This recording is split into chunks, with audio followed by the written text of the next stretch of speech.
Hi, my name is Mia Toribio, and today I will be talking about the four conditionals that we have in English.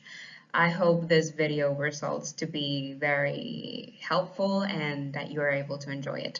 So with no further ado, let's get started. Alright, so let's start off by explaining the zero conditional. We use the zero conditional whenever we want to talk about facts or something that is just really obvious and that we already know, but we're just pointing that out with the zero conditional. So in this case, scientific facts are often covered by the zero conditional. For example, when you heat ice, it melts. It's something that we know, but we're just pointing it out with the zero conditional, to be honest. So the zero conditional uses if or when, and it must be followed by the simple present or imperative. So the structure of a zero conditional consists of an if clause plus a main clause. Great. So now that we know that, we can proceed to list a few of the sentences that follow this zero conditional structure. So we have in here, if you freeze water, it turns into ice. If you heat metal, it expands. If you don't wear sunscreen, you get wrinkles. If you don't do your homework, you get bad grades. So basically, if this thing happens, then this other thing happens. That's pretty much what the zero conditional is all about. Next, we have the first conditional, or often referred to as type 1 conditional. The type 1 conditional, or first conditional, as I said already, refers to a possible condition and its probable result. These sentences are based on facts and they are used to make statements about the real world and about particular situations. So we often use such sentences to give warnings. As in all conditional sentences, the order of the clauses is not fixed. So you may have to rearrange the pronouns and adjust the punctuation when you change the order of the clauses, but the meaning is still identical.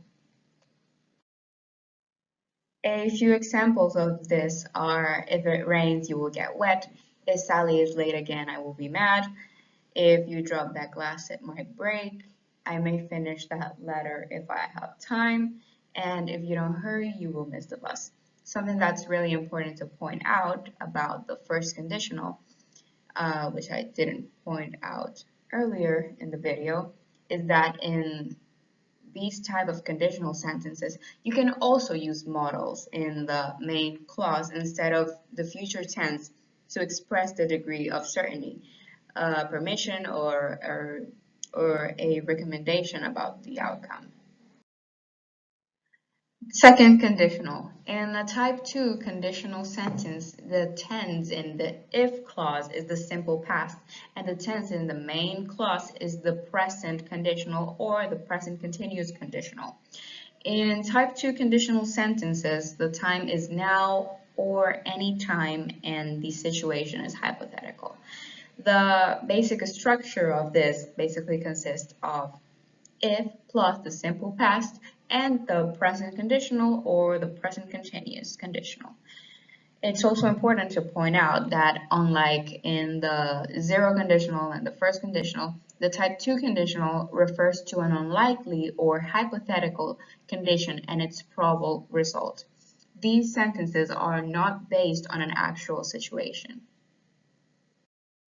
A few examples of the second conditionals are, if I were taller, I would buy this dress. If I were 20, I would travel the world. If I were you, I would give up smoking. If I was the Queen of England, I would give everyone a chicken. If you really loved me, you would buy me a diamond ring. So it's basically a situation that if it happened, then this other thing would happen. That is what the second conditional consists of. And lastly, the third conditional. In a type 3 conditional sentence, the tense in the if clause is the past perfect, and the tense in the main clause is the perfect conditional or the perfect continuous conditional. The type 3 conditional refers to an impossible condition in the past and its probable result in the past, of course.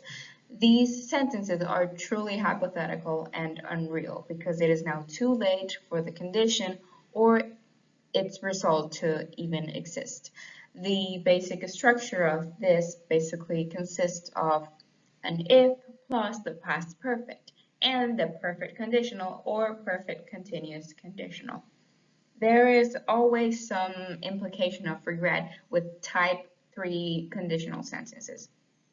The reality is the opposite of or the contrary to what the sentence expresses.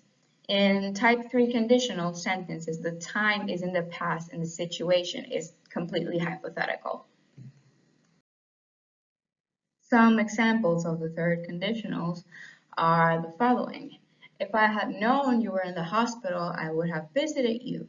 If you had worked harder, you would have passed your exam. And I would have believed you if you hadn't lied to me before. So basically, if this thing would have happened, which is already impossible, because it's too late for it to happen, then this other thing would have happened as a result of that action. Great, so now that we know that, we already know how each one of the four conditionals that we have in English function, so we can start making sentences with the conditionals, right? I hope this video was helpful, and yeah, have a great one. Bye.